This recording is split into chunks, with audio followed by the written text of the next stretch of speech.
Hello and welcome to another episode of Father and Joe. I am Joe Rockey here with Father Boniface Hicks. And Father, I'm going to reposition this from the way I was going to bring it up before, as I just did a false start as training camp is starting out at St. Vincent there where you're at, or at least where your Archbishop's at. And you've told me in the past that sometimes it's better to put yourself away from a herd that is different and to put yourself in a situation that, quite frankly, you're more likely to thrive and succeed at. And, I think that's something that's important for all of us. And one of the many guests that we've had, or correction, listeners that we've had here upon the program, reached out to me directly through LinkedIn. Also had a couple sending emails as well. And I appreciate for all of you who do that. Talking about how you were in charge of this fantastic event at an NFL stadium. So on the one hand, leaving an NFL training camp to go to an NFL stadium, which, I apologize for not knowing how big Lucas Oil is in Indianapolis, but I imagine it's like 80,000 people.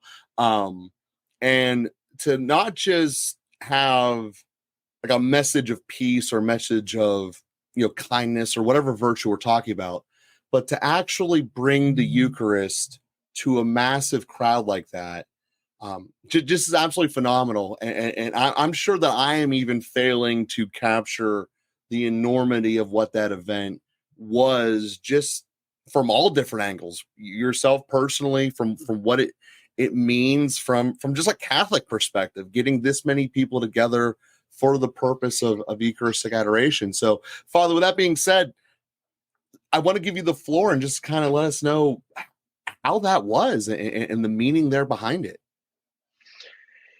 Yeah, from whatever that was, to July 18th to the 21st, 17th to the 21st, the church across the country gathered with a representative of Pope Francis, Cardinal Tagle, for the first National Eucharistic Congress in 80 years in the United States.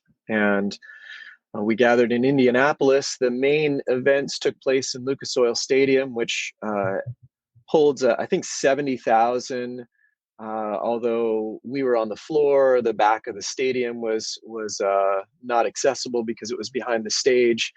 But they sold about 55,000 tickets for the week's worth of events for the National Eucharistic Congress. And it was an incredible experience. It's been 3 years in the making. The bishops made a decision 3 years ago to take a big risk. I mean, it's about $22 million to put all of the pieces in place. Of course, 55,000 tickets gets you a certain amount of that back, plus the vendors, but they had to raise and front the money to make it possible. And that was a big risk for the bishops to make that decision 3 years ago. And that was in response in part to a Pew study that said less than a third of Catholics believe in the real presence of Christ in the Eucharist. And so the bishops at that time, also with the urging of Bishop Robert Barron, who was the head of the Catechesis and Evangelization Committee of the USCCB, decided they would start this 3-year Eucharistic revival, culminating in a National Eucharistic Congress. And it was bold and it was beautiful. And I have to say, I really had no idea what to expect, and I was a little bit half-hearted about it a year ago. Certainly something that's interesting, important, I was supportive of. I've spoken about elements of the Eucharistic revival over the last 3 years. I think it's fantastic that they did it. But even my own attendance, I was asking my team here at the Institute for Ministry Formation, is this something that we want to be at? Do we represent the Institute there? Do we attend? What's happening? And we decided that we would attend. And then also halfway through the year, they reached out to me to ask if I would be willing to lead part of one of the evening sessions and also offer a litany of healing and repentance as a part of that. And of course, I was very happy to do that and honored to do that. And we strategized a little bit, discussed, prayed about what to include in that time of the evening session. The Congress was organized really around those evening sessions, so that those were the sessions that everybody attended together in Lucas Oil Stadium from about 7 p.m. to about 10 p.m. Wednesday, Thursday, Friday, and Saturday evenings. And a lot of times at something like a Steubenville Youth Conference, there will be one night in which the presence of the Eucharist exposed in the monstrance, brought close to people through procession, or just adored by the whole gathering, that would be like one night of a conference. But this being the National Eucharistic Congress, he being the Lord and his Eucharistic presence being the very center of this, they decided to do some Eucharistic adoration every night. So basically, a holy hour was a part of that 3-hour session every night. And then in little different ways, the first night was a little bit more like praise and worship music. And the second night, chant of various forms, English chant, Latin chant, Gregorian chant. And then the third night was my litany and a procession around the stadium. And then the fourth night was included a lot more silence, time of adoration, more simple music to adore and worship the Lord. And then the other parts of the evening session were really like, Super Bowl halftime sight and sound production, outstanding speakers, and emceed along with personal testimonies, touching on various themes. All of it really oriented to encountering Christ in the Eucharist and having a personal conversion.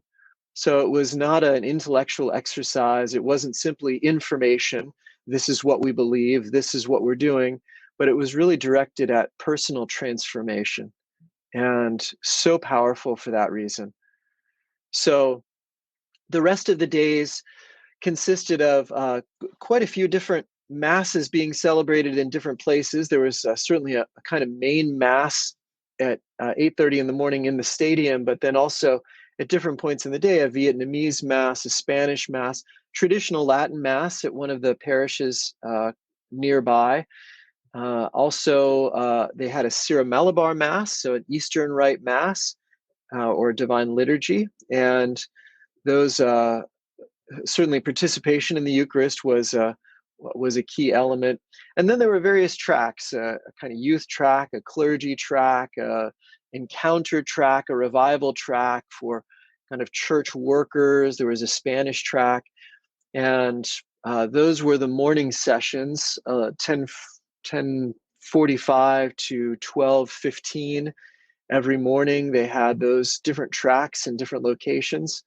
And then there were afternoon breakout talks as well. And then there was a standing collection of ministries and vendors that were just filling the exhibit hall and the conference center that's attached to the Lucas Oil Stadium.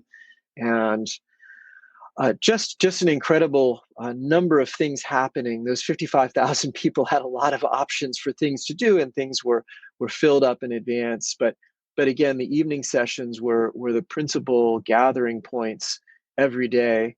And then the two other real principal moments were a Eucharistic procession through the streets of Indianapolis on Saturday afternoon, which was just an incredible experience. And then the final Mass Sunday morning, celebrated by Cardinal Tagle, who is the Pope's representative to the United States' Eucharistic Congress. So just all of it was really amazing. One of the pervasive themes was that there was so much unity. It was really the diversity of the church. I mean, praise and worship music isn't everybody's thing, and certain speakers aren't everybody's thing. Traditional liturgy isn't everybody's thing. Certainly the diversity of Spanish, Vietnamese, young, old, committed church workers, Sunday Catholics, non-Catholics that I talk to, people who are a little bit more on the fence about things, especially people who live a little closer to Indianapolis and didn't have to make as big a sacrifice to get there. But really, and then 1,000 priests, 200 bishops, 1,000 religious, that whole element of the church. So it was really the church universal represented, and it was so unified. There was no backbiting, complaining, negativity. There were no culture wars, liturgy wars. There was no cynicism and judgments. And anyway, it was just remarkable. And I felt that very quickly and throughout the Congress.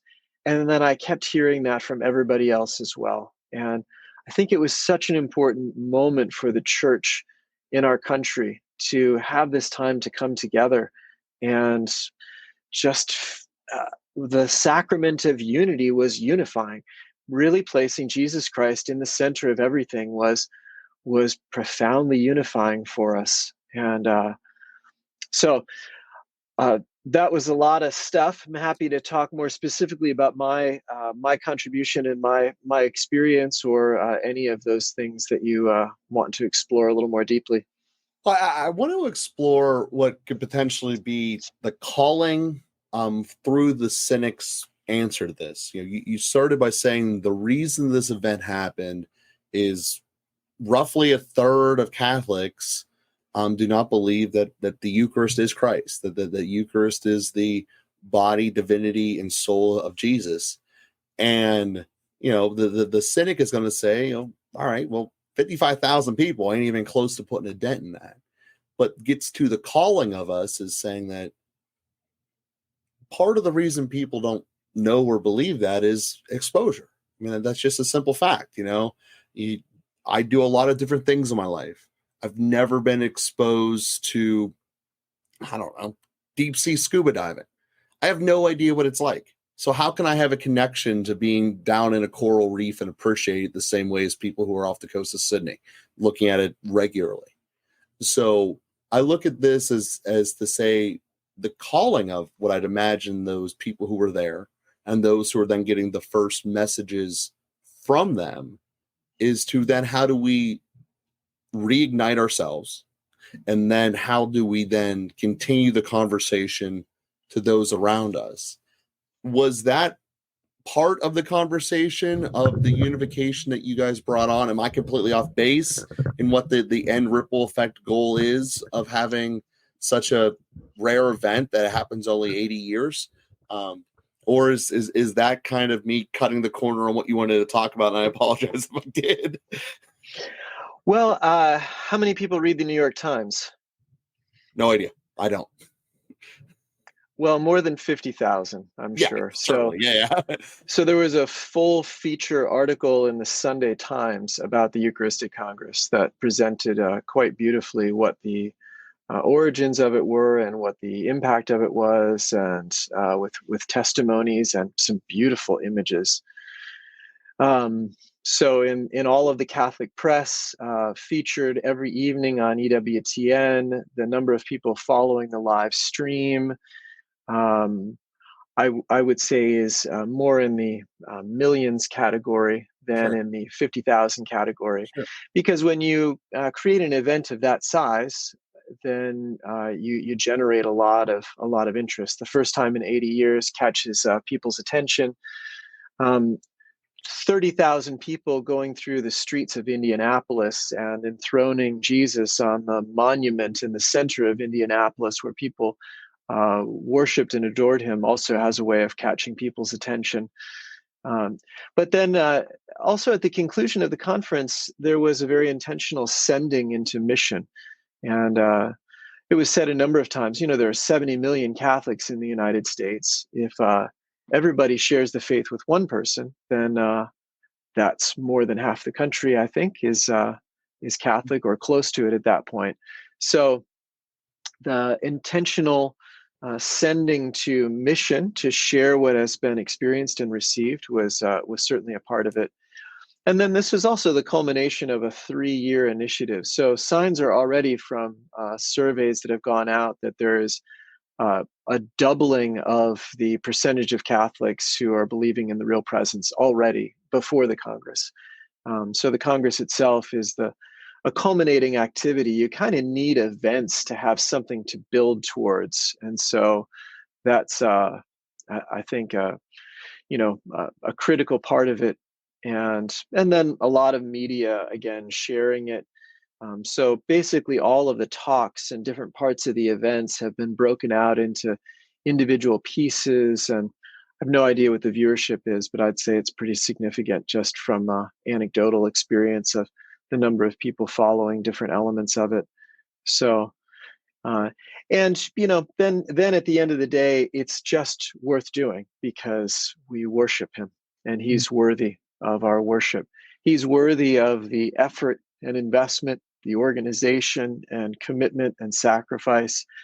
And, he says faith the size of a mustard seed is enough. And I'd say we had at least 2 mustard seeds worth in this Eucharistic Congress. It really was a remarkable experience. And then I can just say personally, I was asked to compose and then to lead in prayer this litany of healing and repentance, which I was happy to do. I mean, it's a fruit of the amount of time that I spend in people's hearts in spiritual direction, the opportunity that I've had through a lot of trusting relationships for people to know, to share with me the things that are really sensitive for them, and to find ways to touch those places and help people to encounter Jesus in those places.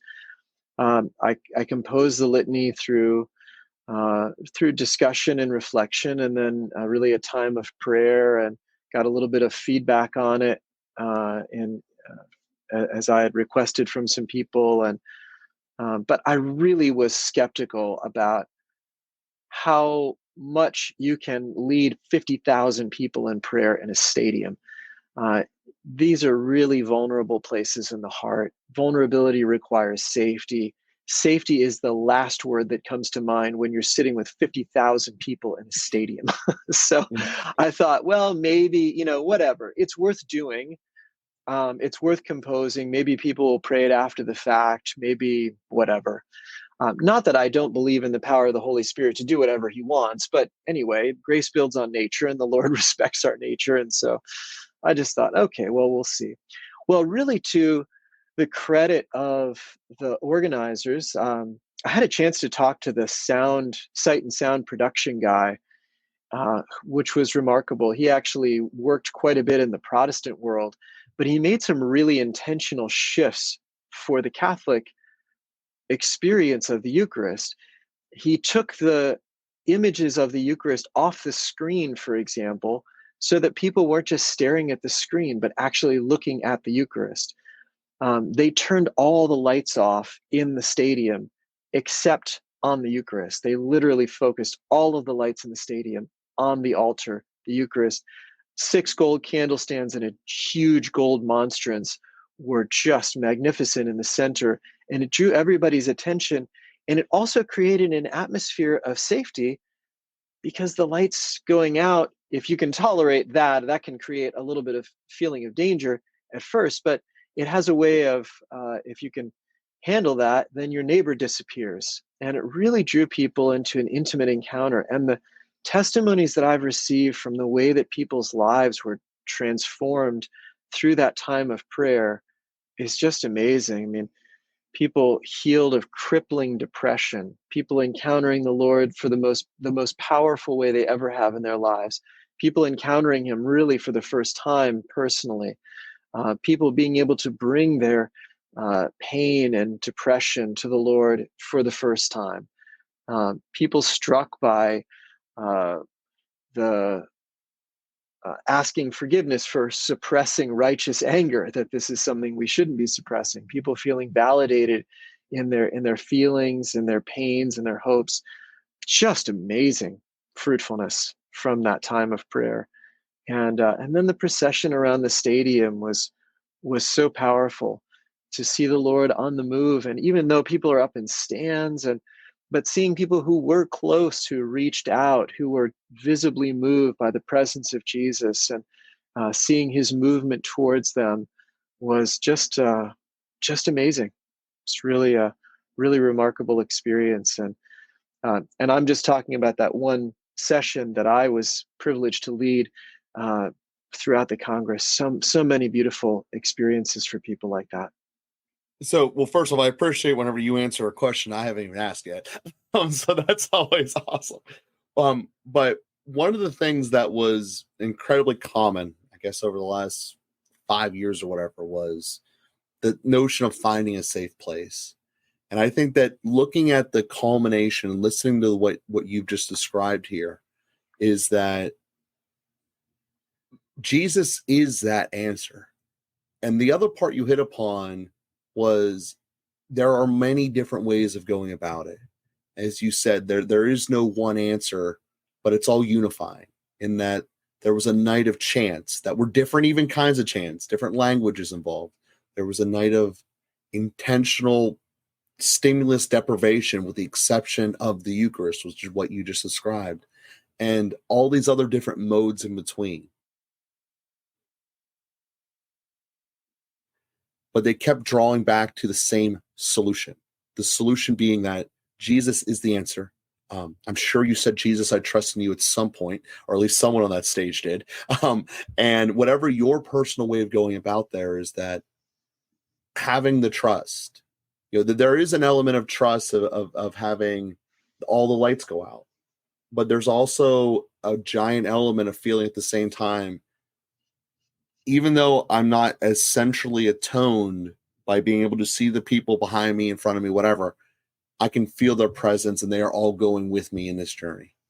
And that is constantly something that's happening through the church. I mean, that's something that the faith calls us to do.